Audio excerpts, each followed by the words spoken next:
Few games stand the test of time, but Chrono Trigger is one of them. Ironically, because it's all about time itself. Released in 1995 for the Super Nintendo, Chrono Trigger isn't just a beloved RPG, it's a masterclass in storytelling, pacing, and gameplay. What makes it stand out amongst its peers isn't just its charming characters or memorable soundtrack, it's the way it handles time travel. Most games that dabble in time travel treat it as either a gimmick or a convoluted mess of paradoxes that never get fully explained. It fully integrates time travel into the game's mechanics, narrative, and world-building, making it one of the most cohesive and well-executed time travel stories in gaming history. But how does it work? What makes Chrono Trigger's time travel so effective, so satisfying, and so unforgettable? That's what we are diving into today. We're going to break down Chrono Trigger's approach to time travel, how it works mechanically, how it affects the game world, and how it avoids the usual pitfalls of time travel storytelling.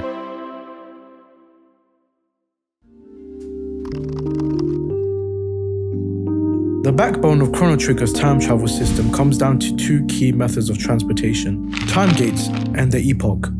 Time gates are rifts in time scattered across the world, linking different eras. They serve as the initial way Chrono and his friends jump between time periods.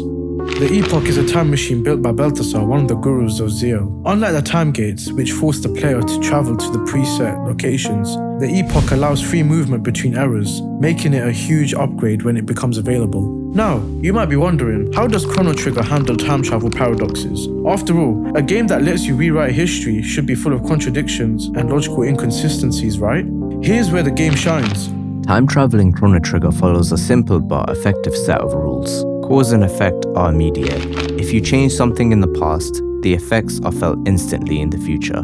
There's no waiting around for history to catch up. The world updates in real time. For example, plant a seed in 600 AD, and by the time you reach 1000 AD, it's a full-grown tree. The future is not set in stone, unlike some time travel stories where history is immutable, such as Predestination or 12 Monkeys. Chrono Trigger allows the past to be rewritten. The entire premise of the game is built on this. History can be changed, and you're the one who gets to do it. Time gates are fixed points. The time gates link specific points in history, rather than letting the players pick any year at will. This helps keep the narrative tight, while still giving the illusion of an open-ended time travel. This game's major time periods include 65 million BC, the prehistoric era of dinosaurs and early humans, 12,000 BC, the Lost Kingdom of Zeal, an advanced civilization, 600 AD, the Age of Knights, War, and the rise of Magus, 1999 AD, the Day of Lavos, when the apocalypse occurs, 2300 AD, the desolate future ravaged by Lavos' destruction, the end of time, a mysterious space outside of time, serving as a hub. Each era is directly connected, meaning that small actions in one period can have major ripple effects across time.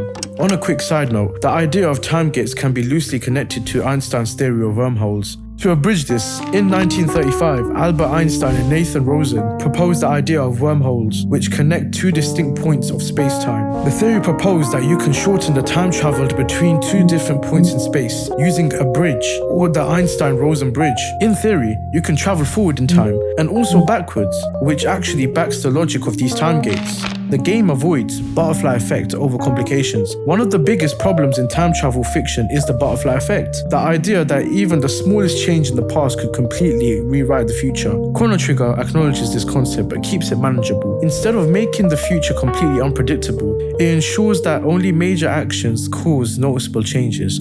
For example, when you save Queen Leene in 600 AD, it prevents Marl from disappearing in 1000 AD, but the entire world doesn't suddenly turn unrecognizable.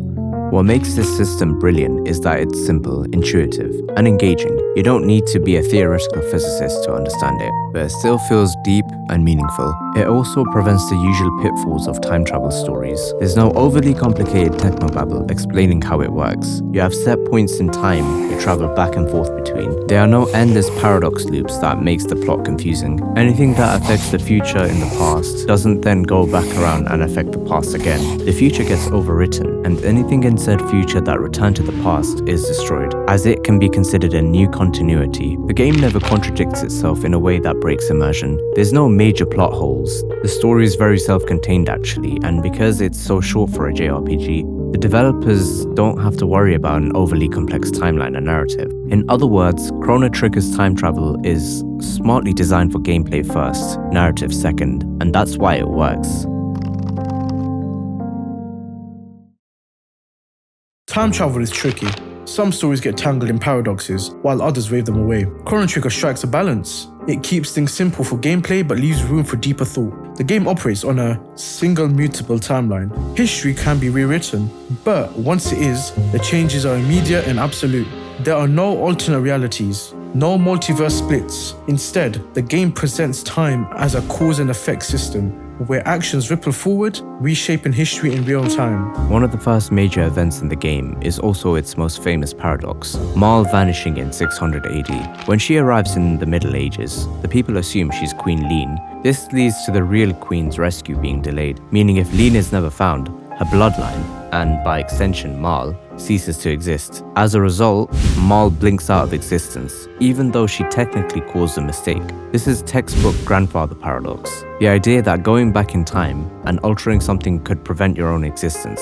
Chrono Trigger doesn't dwell on the physics of this. Instead, it presents this scenario in a way that's easy to grasp. Your job is simple: fix the mistake, restore history, and bring Marl back. Unlike many time travel stories, where tiny changes can rewrite the entire world, as mentioned before, the butterfly effect, Chrono Trigger takes a more controlled approach. Only major historical shifts cause noticeable effects, making the consequences feel significant without overwhelming the player. Glenn and Cyrus in 600 AD. If Magus hadn't defeated Cyrus, Glenn wouldn't have become Frog. Changing this would erase Frog's journey, but the game never forces that possibility. Robo in Fiona's forest. Leaving Robo to help regrow the forest in 600 AD leads to a lush landscape in 1000 AD, altering the world in a way that feels natural. By leaving the Sunstone in the past and ensuring it's undisturbed, you claim a powerful energy source in the future. These changes feel logical, satisfying, and immediate. Chrono Trigger ensures that your time travel decisions matter, but it never lets them spiral out of control. Time travel in Chrono Trigger isn't just a tool for adventure, it's a weapon in an unseen war against fate. And at the center of it all is Lavos, a cosmic parasite that transcends time itself. Unlike the changes caused by Chrono and his friends, which obey a logical cause and effect system, Lavos is an anomaly, a force that disrupts time in unnatural ways. Understanding Lavos is key to understanding why history in Chrono Trigger unfolds the way it does. Lavos is not just a creature, it's a force of nature, a distortion in time itself. When it crash lands on Earth in 65 million BC, it doesn't simply wait for the future to arrive. Instead, it begins subtly influencing history, molding events across different eras to ensure its own survival. The Kingdom of Zeal and Lavos' awakening, 12,000 BC. The most direct example of Lavos' influence is the fall of Zeal, the highly advanced civilization that thrived on magic. The kingdom's power came from the Mammon Machine, a device that drew energy directly from Lavos. Queen Zeal became obsessed with harnessing this energy, believing it would grant her eternal power. But in doing so, she set Zeal on a path to destruction. Lavos wasn't controlling Zeal directly, but its presence warped the ambition of those who sought power. The moment the Mammon Machine was pushed too far, Lavos emerged, triggering a catastrophic event that sank Zeal beneath the ocean and sent humanity into a dark age. This shows one of Chrono Trigger's biggest themes: power obtained unnaturally comes at a price. Lavos doesn't manipulate history in the same way Chrono and his friends do, but its very presence tempts people into making choices that doom themselves and their civilizations. If Lavos' influence over Zeal was indirect, its effect on 1999 AD was undeniable. At this point, its plan reached completion. It erupts from the earth, unleashing destruction on a global scale. Humanity is reduced to a handful of survivors struggling in the wasteland of 2300 AD. Lavos continues draining energy from the planet, preparing to spawn and spread to other worlds. Unlike other time periods where history can be changed in small ways, 1999 AD is the single moment the entire game revolves around. It is the event that must be prevented, and yet it has already happened, meaning any attempt to stop it requires bending the rules of time itself. This is where Chrono Trigger introduces one of its most subtle yet genius mechanics, Lavos as a time-traveling entity. Most of the time, Chrono Trigger follows a predictable set of time travel rules, but Lavos breaks them, operating outside the normal flow of cause and effect. The game presents Lavos as a being that exists across multiple points in time simultaneously. It crashes into Earth in 65 million BC. It sleeps underground, subtly influencing history. It destroys the world in 1999 AD. It still exists in 2300 AD, continuing to drain the planet's energy. Yet Chrono and his friends can fight it at almost any point in time, even in the prehistoric era. This raises a fundamental question. Does Lavos exist outside of time? The answer is complicated. Lavos seems to have a fixed point of emergence, 1999 AD, but an unfixed point of destruction. The party can battle it in 1200 BC, in 2300 AD, or even immediately after the Ocean Palace incident, as if Lavos is simultaneously active at all of these points in time. One interpretation is that Lavos exists in a multi-dimensional state. Much like the end of time when the party confronts Lavos, they are not just fighting it at a single moment in history.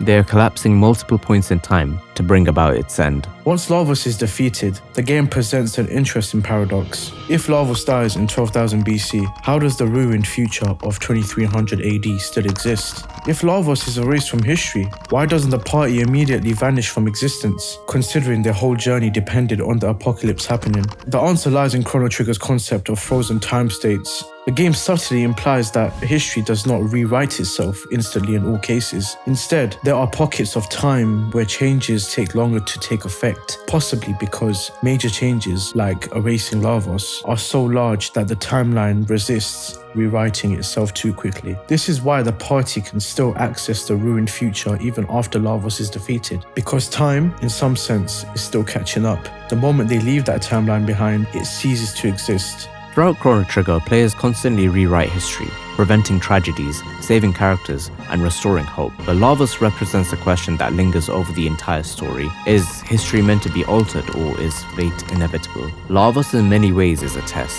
a cosmic trial that asks whether destiny can be rewritten. The ruined future suggests that Lavos' victory was preordained, that the apocalypse was a fixed point in time. But Chrono and his friends prove that no fate is set in stone. By defeating Lavos, they don't just change the world, they prove that history is not unchangeable. This is why Chrono Trigger's time travel is so compelling. Unlike many stories that rely on paradoxes and complicated timelines, it tells a human story. It's about the struggle between fate and free will, about whether people are bound by the past or capable of creating their own future. Lavos is not just the final boss, it is the embodiment of determinism itself, and by defeating it, Chrono and his friends answer the game's biggest question. Yes, history can be changed. The future is yours to shape.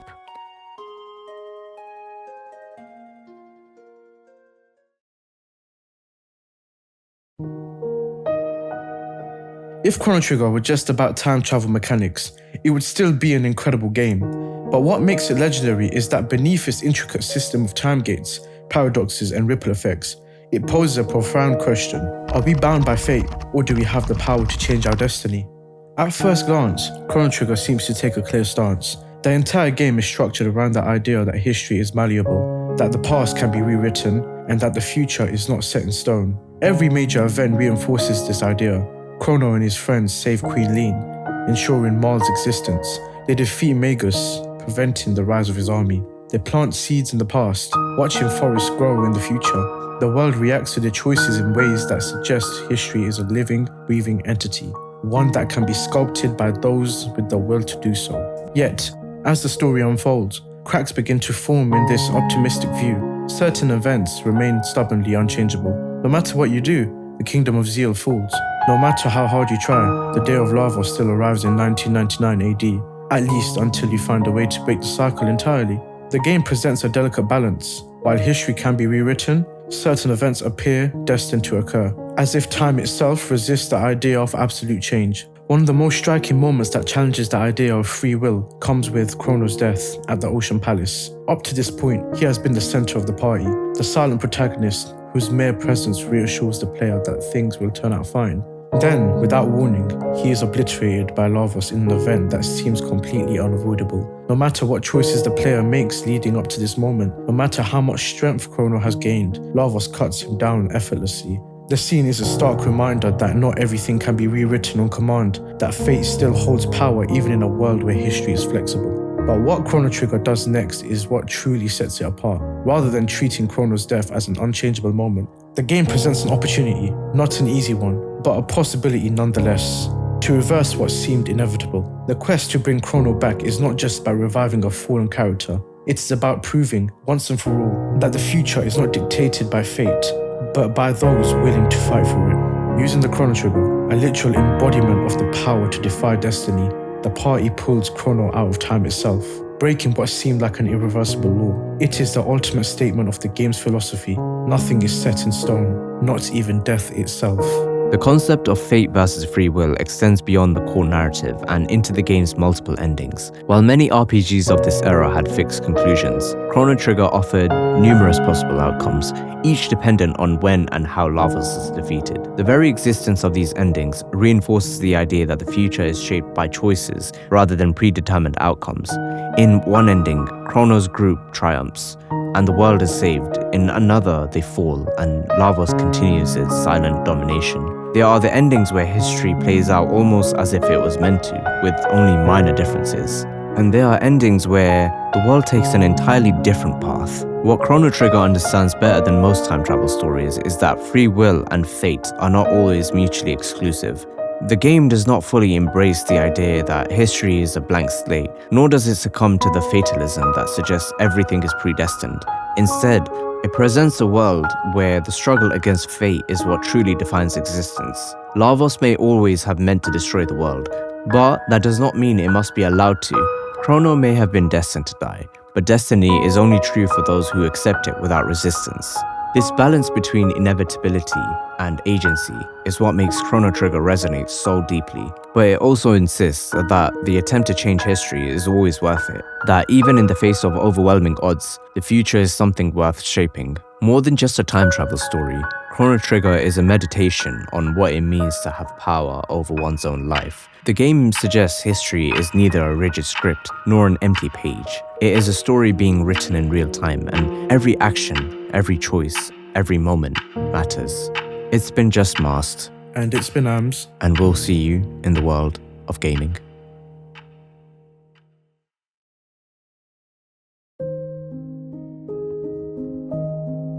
Hey everyone, it's me, Just Masked, and first and foremost I'd like to thank you for sticking all the way to the end, even to this little weird credit section. I wanted to clear some things up here, and yeah, it's been a long time since we released a video, about a year, and we were supposed to release this video and many videos almost half a year ago, and the only thing I can say to that is we've been all over the place, specifically me, in terms of editing, in terms of clear vision for this channel, but you know what, we're back, and I'd like to think that this video is pretty good, you know? Let us know what you think in the comment section below. Your feedback, critique, all that kind of stuff is very much warranted. But don't send any hate comments, nothing like that. And while you're there, why not hit that subscribe button and like the video? Oh, and also sharing this video will help us a lot, and we'd appreciate it. But other than that, have a lovely day.